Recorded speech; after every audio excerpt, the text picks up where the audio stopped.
பெரியாறு அணை பின்னணியில் எழுதப்பட்ட நீர் அதிகாரம் நாவல் இப்போது ஆடியோ ஃபார்மேட்ல விகடன் பிளேல. விகடன் ஆப்பை இன்ஸ்டால் பண்ணுங்க, பிளே ஐகானை கிளிக் பண்ணி நீர் அதிகாரம் நாவலை லிசன் பண்ணுங்க.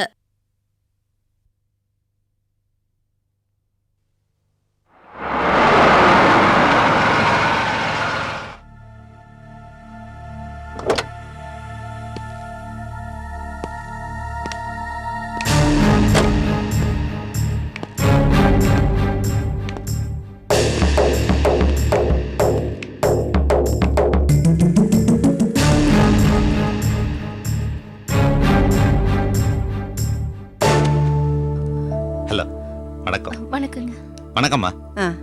என்ன மிஸ்டர் ராமச்சந்திரன், நீங்களே அவங்கள கூட்டியாந்து வர அளவுக்கு ஆயிப்போச்சு நிலைமை.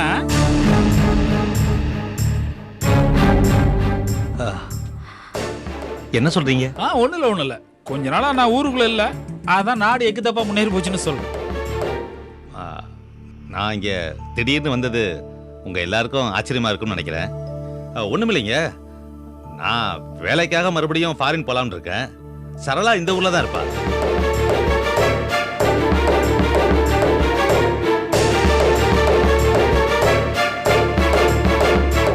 நடுவில் ரமேஷ் போல ஆளுங்களால நமக்குள்ள மனவத்தை ஏற்பட்டு போச்சு. அதெல்லாம் ஒன்றும் மனசுல வச்சுக்க வேண்டாம்னு சொல்லிட்டு போதான் வந்தேன். பரவாயில்லப்பா. சரளா தனியா தான் இங்க இருப்பா. உங்களை நம்பித்தான் அவளை விட்டுட்டு போறேன். ரமேஷ் போல ஆளுங்க இருக்கிற இந்த ஊர்ல உங்களை போல நல்லவங்களும் இருக்கீங்கன்றது தான் எனக்கு ஒரே தைரியம். அவளை ஜாக்கிரதையை பார்த்துங்க. நீங்க ஒன்றும் சிரமப்பட வேணாம். ஆத்திர அவசரத்துக்கு ஏதாவது ஹெல்ப் பண்ணீங்களே போதும். சரிங்க. நிர்மலா, எனக்கு ஒரு பழமொழி ஒண்ணு ஞாபகத்துக்கு வருது. சும்மா இருங்க. நாங்க சரளாவை பாத்துக்கிறோங்க, நீங்க தைரியமா போயிட்டு வாங்க. ரொம்ப தேங்க்ஸ். பரமா. Mister Ramachandran, 1 second. நீங்க கவலைப்படாம உங்க ஒய்ஃபை விட்டுட்டு போங்க. அவங்கள மிஸ்டர் மாணிக்கமும் அண்ட் ஃபேமிலியும் பார்த்துப்பாங்க. தேங்க்யூ.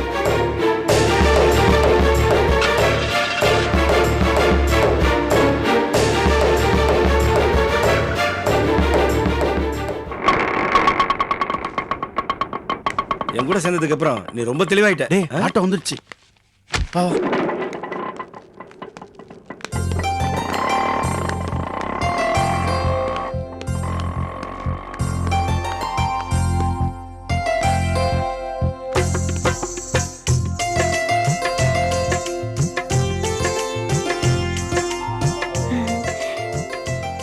நல்லா இருக்கீங்க? இது வரைக்கும் நல்லா தான் இருந்தோம். நல்லா இருக்கியா? நல்லா இருக்கேன். நல்லா இருக்கியாமா? இருக்கீங்க. மருந்தெல்லாம் சாப்பிட்டு இருக்கல? சாப்பிட்டு மருந்தெல்லாம் சாப்பிட்டாச்சுப்பா. இன்னும் பத்தியம் தான் கொஞ்ச நாளைக்கு இருக்குன்னு சொல்லியிருக்காங்க. மஞ்ச காமாலைக்கு பத்தியம் முக்கியம், பத்திய சாப்பாடு ரொம்ப ரொம்ப முக்கியம். அதான் பத்திய சாப்பாடு பண்ணி போடுறதுக்கு நானே கூட வந்துட்டேன். நல்லதுமா, நல்லது, ரொம்ப நல்லது. நல்ல வேலை பண்ண. ஏண்டா குமார், என்னடா உங்க அப்பா நல்லது நல்லதுன்னு சொல்லிட்டு போறாரு? வயசானாலே அப்படித்தான். மூளை கரண்ட் சப்ளை குறைஞ்சு போய் ஏதாவது உணர்வாங்க. போஸ் பொண்டாட்டி பிள்ளையோட கையில பெட்டியும் கொண்டாந்துருக்கான். அநேகமா இந்த வீட்டுல ஒரு ஓரத்துல அடுப்பு மூட்டி டேரா போடுற மாதிரி ஏதோ ஒரு அறிகுறி தெரியுது. எங்க அறிவு கேட்டாப்ப தலையாடிட்டு இருக்காரு. கரெக்டா சொன்னடா குமார். ஒரு காலத்துல நம்ம இந்தியா அந்நியனுக்கு அடிமைப்பட்டு கிடந்த மாதிரி நம்ம வீடு போற போக்கு பார்த்தா அழகு குளத்துக்காரங்க அடிமை ஆயிடும் போல இருக்க. கொஞ்ச நாள் போச்சுன்னு வச்சுக்க, நாம எல்லாம் டேரா காலி பண்ண வேண்டியதுதான். இதை இனியும் பொறுத்துக்க முடியாது. ஏதாவது ஒண்ணு பண்ணி ஆகணும். என்ன பண்ணலாம்? ஸ்ட்ராங்கா டிகாஷன் இறக்கி ஒரு காஃபி போடுங்க. என்ன ராஜி, ராங் டைமிங்ல சொல்றேன். கொஞ்சம் வெயிட் பண்ணு. டிகாஷன் இறங்கிட்டு இருக்கு. நானே வந்து உனக்கு நல்ல காஃபியா போட்டு தரேன். சீக்கிரம் வாங்க, எனக்கு தலை வலிக்குது. ஐயோ, வந்து தலையை அமைக்க விடுறேன் போ. டேய், இதெல்லாம் ஒன்றும் சரியா பண்ணலடா. ஏற்கனவே நம்ம வீட்டுல மெம்பர்ஸ் ஜாஸ்தி. அது இல்லாம தண்ணி கஷ்டம். வந்திருக்கிற கேங் பார்த்தா மாச கணக்குல டேரா போட்டு தங்கிடுவாங்க போல இருக்க. இதுங்களுக்கெல்லாம் கொஞ்சம் கூட விவசாயம் இல்லடா. நீ ஏன் அவங்கள பத்தி கவலைப்படுற? அவர்களெல்லாம் மன்னிய சக்திகள். ஆக்கிரமிப்புக்குன்னு கிளம்பி வந்திருக்காங்க. ஆனா இங்க இருக்கிற சமஸ்தான இளவரசனுக்கு அறிவன கார்மெண்ட்ஸை பொறுப்பா பாத்துக்கிறதுக்கு மூத்த பட்டத்து இளவரசன் குமார் இருக்கானே, அவனை ஒதுக்கிட்டு எங்க இருந்தோ வந்த நாடோடி நாய்க்கு பொறுப்பை கொடுக்கறதும் அரண்மனையில் தங்க வைக்கிறதும் நல்லாவா இருக்கு? நல்லா என்ன பேசிட்டு இருக்கீங்க? அதுவா, 5ஆம் கிளாஸ் ஹிஸ்டரி புக் எடுத்து படிச்சு பார்த்தேன். அதுல வர செயல நம்ம வீட்டு நடப்பை எக்ஸ்பிளைன் பண்ணேன். Is it interesting? சைக்கிள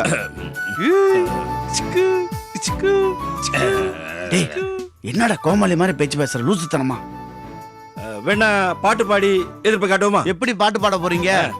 ஆயிரம் உண்டு இங்கு ஜாதி, அந்நியர் வந்து புகழ் என்ன நீதி.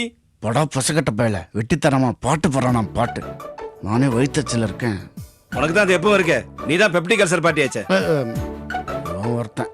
டே குமார், உனக்கு ஒரு விஷயம் தெரியுமா? சொல்லு. ஒரு வீட்டுல பொண்ணை பார்த்து கல்யாணம் பண்ணாக்கா புகுந்த வீட்டுக்கு மருமகளை மட்டும் கூட்டு வர்றதான் வழக்கம். ஆனா நம்ம வீட்டை பொறுத்த வரைக்கும் பார்த்தா மருமகளோட கூட்ஸ் பெட்டிகள் மாதிரி ஒன்னோட ஒண்ணு ஒட்டிக்கிட்டு நம்ம வீட்டுக்குள்ள நுழைஞ்சிருச்சு. ஏண்டா இது என்ன வீடா இல்ல அகதிகள் முகாமா? கரெக்டா சொன்ன. ஒரு ஃபேமிலினா யாரா இருக்கணும்? அப்பா அம்மா, அண்ணன் தங்க, மக மருமக, அம்மா இருக்கணும். ஆனா இங்க மருமக, மருமகளுக்கு அக்கா, அந்த அக்காவுக்கு ஒரு புருஷன், அவங்களுக்கு ஒரு புள்ளன்னு அனாவசியமான உறவுகள்லாம் இருந்தா நியாயமா பார்த்தா என் தங்கச்சிங்க அவங்க புருஷன்மார்கள்லாம் இங்க இருக்கிறது ரொம்ப தப்பு. ஏண்டா சேம் சைட் கோல் போடுறியா நீ? என்ன பண்றது? உணர்ச்சி வசப்படும் போது பல உண்மைகள் வெளியே வரத்தான் செய்யும். இந்த வீட்டுல அனாவசியமான மெம்பர்ஸை களை எடுக்கிற திட்டம் ஒண்ணு வந்தா அதுல முதல் ஆளா நீ தான் இருப்ப. ஏடா டே சொதப்பிட்டியாடா. விஜிக்கு உரைக்கிறமா 4 வார்த்தை சொல்லலாம்னு பார்த்தாக்கா காரியத்தை கெடுத்து விட்டியாடா. பொண்டாட்டிக்கு காபி டிகேஷன் இறக்கி காபி போட்டு கொடு. அந்த வேலையை ஒழுங்கா செய். மூஞ்ச பாரு. ஓ மூஞ்சியை பார்த்தனால தான் போஸுக்கு மஞ்சள் காமாலே வந்தது. ஆளை அவனைய பாரு.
ஏய், என்னாச்சு உனக்கு? குட்டி போட்ட போன மாதிரி அங்கே இங்கேயும் அலைஞ்சிக்கிட்டே இருக்கிற.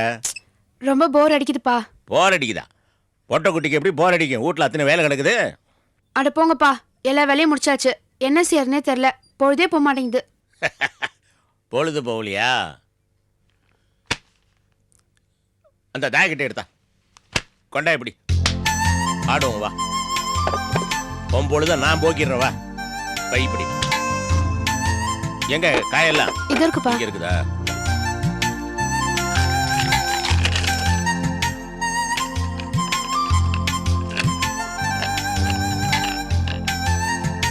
இந்தா, நீ கல்லு வச்சு ஆடு, நான் புளியாங்கொட்டை. நான் ஆடி ரொம்ப நாள் ஆச்சு. நீ சும்மா ஜெயிச்சுக்கிட்டே இருக்காத. எனக்கு சாமி ஆட்டம் உண்டுன்னா அதை கொண்டா. ஆமா, இதே வீட்டுல தானே இத்தனை நாள் இருக்கிற. திடீர்னு நீ உனக்கு பொழுது போக மாட்டேங்குது? அட என்னப்பா நீங்க, இது கூடவா புரியல? என்ன கேள்வி கேட்டா பதில் சொல்லு. பதிலுக்கு நீ ஒரு கேள்வி கேட்குற. இத்தனை வருஷமா அக்காங்கெல்லாம் கூட இருந்தாங்க. அவங்கெல்லாம் கல்யாணம் ஆகி போனதுக்கு அப்புறம் கூட தனக்கா இருந்துச்சு. அதை விட முக்கியமான ஆளு தனக்காவோட குட்டி பாப்பா. அது கூட விளையாடிட்டு இருந்தா பொழுது போகிறதே தெரியாது. ஆனா இப்ப யாருமே இல்லாம ரொம்ப கஷ்டமா இருக்குப்பா. யாருமே இல்லாம உனக்கு கஷ்டமா இருக்குதா? இப்போவாது நான் உனக்கு இருக்கிறேன். அப்புறம் நீ காலேஜ் சேர்ந்து பட்டம் போனப்புறம் நீ கூட இருக்க மாட்டேன், நான் தனியா இருப்பேன். அதை பத்தி யோசிச்சு பாத்தியா? அப்பா, என்ன? நான் படிக்க போலப்பா.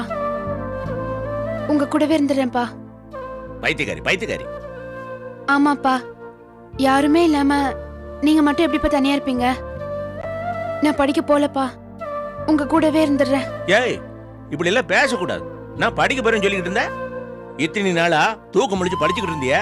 அதெல்லாம் எதுக்கு? இத பாரு, நான் நினைச்சிட்டு இருக்கிறேன் நம்ம குடும்பத்திலேயே பவானி பொண்ணு பெரிய படிப்பா படிச்சு பெரிய பதவிக்கு வர போறான்னு. இப்படி பேசிட்டு இருக்கிற நீ? ஏய், உன்னை பத்தி இந்த அப்பா மனசுல பெரிய கனவெல்லாம் இருக்குது.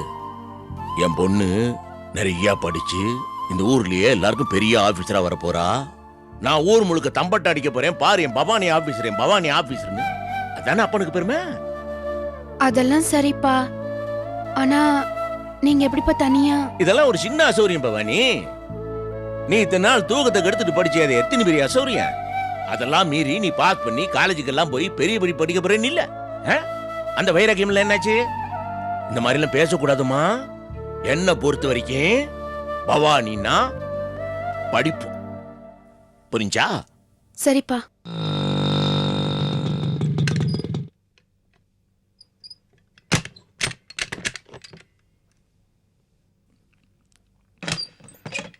ஐயோ, டேய் ரவி, லீலா, என்னடா இது? லீலா, லீலா, லீலா, ஏம்மா லீலா, தண்ணி எடுத்துட்டு வாங்க. லீலா, லீலா, என்னமாச்சு?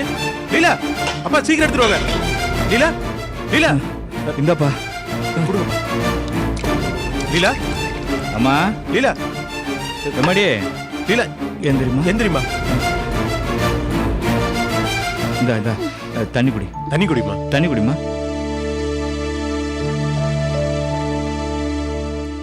என்னம்மா, என்னது ரத்தம்? திடீர்னு வாந்தி வந்ததுங்க. வாந்தி எடுத்து பார்த்தா ரத்தமா இருந்துச்சு. அத பார்த்த உடனே மயக்கம் வந்துருச்சு. அப்பா டாக்டர்கிட்ட கூட்டு போயிட்டு வந்துரும்ப்பா. எந்திரி எந்திரி. மெதுவா எந்திரிமா. மெது. அப்பா. புடிச்சுக்கப்பா.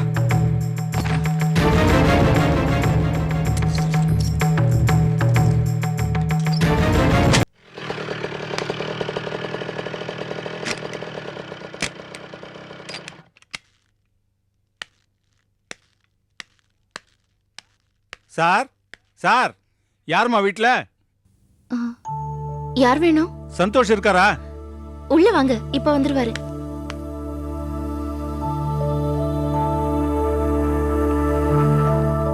உட்காருங்க. இருக்கட்டும், பரவாயில்ல. நிர்மலா, நிர்மலா. இதோ வரேன். என்ன? இவங்க சந்தோஷோட மனைவி. சந்தோஷ தேடி வந்திருக்காரு. அவரு இல்லீங்களே, வெளியில போயிருக்காரு. என்ன விஷயம்? நான் ஓவர்சீஸ் மேன் பவர் கம்பெனில இருந்து வரேன். அவர் எங்க கம்பெனிக்கு அப்ளிகேஷன் போட்டிருக்காரு. ஓ, அப்பாயின்மெண்ட் விஷயமா வந்திருக்கீங்களா? அவர் நிறைய கண்டிஷன் போடுவாரே, சேலரி, ஒர்க்கிங் அட்மாஸ்பியர், அப்படி இப்படின்னு 1008 விஷயம் யோசிப்பாரு. அவரை வேலையில சேர்த்துக்கிறது ஒன்றும் அவ்வளவு ஈஸியான விஷயம் இல்ல. நீங்க என்னம்மா எதையோ யோசிக்கிறீங்க? நான் வந்த விஷயமே வேற.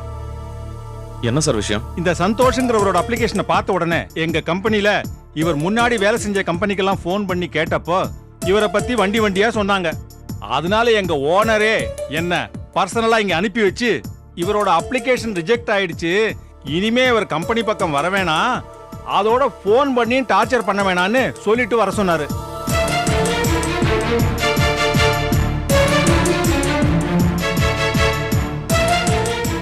என்ன சார் உளறீங்க? முதல்ல அவர் உங்க கம்பெனில அப்ளிகேஷன் போட்டாருன்றதே நம்புற மாதிரி இல்ல. அவர் யுஎஸ்ஏல ஒர்க் பண்றாரு. நவ ஹி இஸ் ஆன் லீவ். புரியுதா? அவர் எதுக்கு உங்க கம்பெனில வேலை கேட்கணும்? அட, உங்களுக்கு விஷயமே தெரியாதா? இவர் அங்க வேலை பார்த்தாரு, அந்த கம்பெனியை இவரே காலி பண்ணிட்டாருங்க. என்ன சார் சொல்றீங்க? அவரால எப்படி ஒரு கம்பெனியை காலி பண்ண முடியும்? என்ன சார் இது? நீங்க பாட்டுக்கு ஏதோ பேசிட்டு போறீங்க.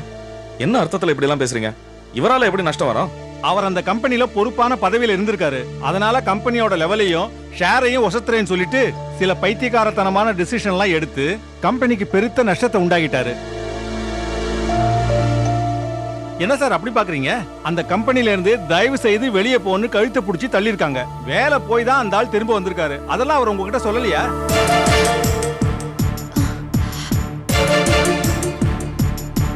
சார், நிஜமாவா சார்? விளையாடாதீங்க சார், இதெல்லாம் விளையாடுற விஷயமா? நீங்க வேணா அவர்கிட்ட கேட்டு பாருங்க. ஆனா உங்களெல்லாம் பார்த்தா ரொம்ப பாவமா இருக்கு. அவர் உங்களுக்கு எல்லாம் அல்வா கொடுத்துட்டார் போல் இருக்கு. என்னடா மாணிக்க, இது என்ன கூத்தா இருக்கு? ஏண்டா மறுபடியும் வேதாளம் முருங்கை மரம் ஏறிடுச்சு போல இருக்கு. ஆஹா, வெளிநாட்டுல இருந்து பிளைட்ல வந்து இறங்கி உண்மையெல்லாம் மறைச்சிருக்கு. நான் வந்த விஷயத்த சொல்லிடுறேன். இவருக்கு எங்க கம்பெனில வேலை கிடையாதுங்கிறத சொல்லிடுங்க. நான் வரேங்க.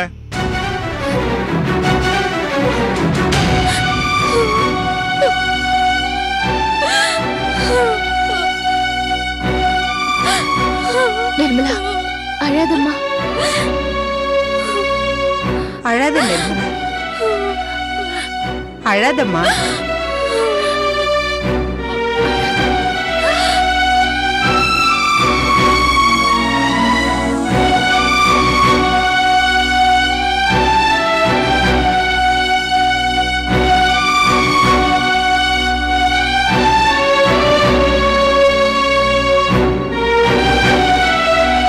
முல்லை பெரியாறு அணை பின்னணியில் எழுதப்பட்ட நீர் அதிகாரம் நாவல் இப்போது ஆடியோ ஃபார்மேட்ல விகடன் பிளேல. விகடன் ஆப்பை இன்ஸ்டால் பண்ணுங்க, பிளே ஐகானை கிளிக் பண்ணி நீர் அதிகாரம் நாவலை லிசன் பண்ணுங்க.